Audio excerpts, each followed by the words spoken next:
Recorded Books and One Click Digital present Prince of Outcasts by S.M. Stirling. Narrated by Todd McLaren. Chapter 1. Participatory Democracy of Topanga, formerly Topanga Canyon. Crown Province of Westria, formerly California. High Kingdom of Montival, formerly Western North America. August, Hachizuki, 26th. Change year 46. Shohei 1, 2044 A.D.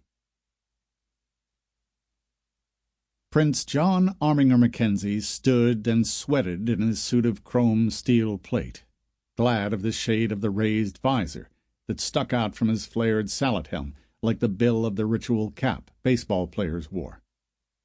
The fierce Southland sun glittered off the rocky ground and sank into the faded asphalt of the ancient roadway, and blinked in endless sparkles from the surface of the Pacific to the southward.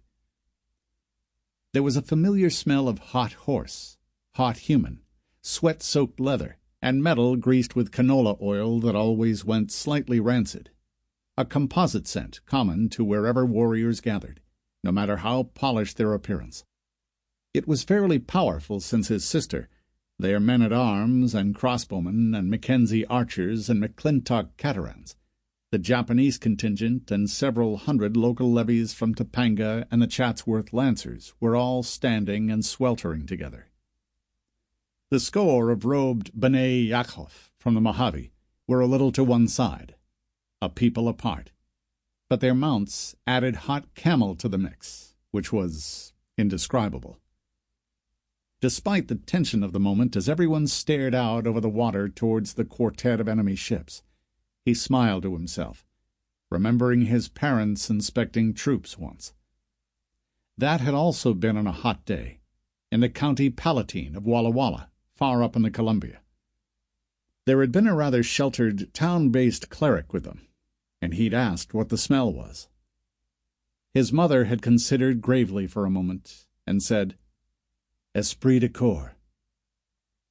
She'd said it deadpan, but he'd noticed his father working hard at not bellowing with laughter. Today, that familiar, almost stink went with the odd alien scents of fennel and sage that summer baked out of the chaparral here, harsh and spicy at once.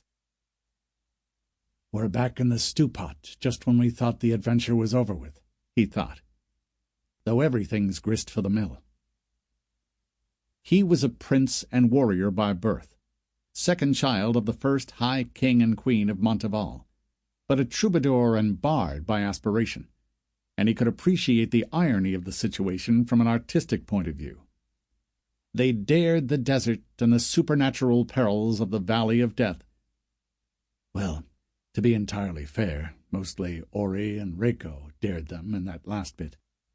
Good ensemble cast, some comic relief from the heroic characters' points of view, someone for the groundlings to identify with, too. They'd reclaimed the fabled grass-cutting sword that their Nihonjin friends had crossed the sea to find, made unexpected allies of the desert-dwelling B'nai Yaakov to bring it back through the desert and the just barely friendly lands of the Chatsworth Lancers and the Topangans. And now 4 enemy ships were sitting out there waiting for them, instead of the clear passage back to the northern heartlands of the realm that they'd expected.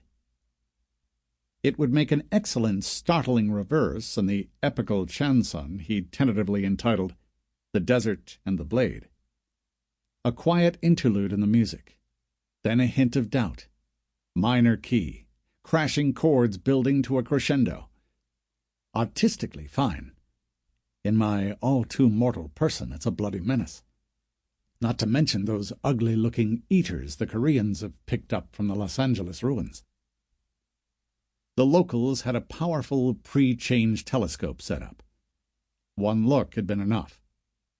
The Korean vessels swarmed with the naked savages, scrawny and scarred and ferocious as great rats among the ordered, armored Easterners.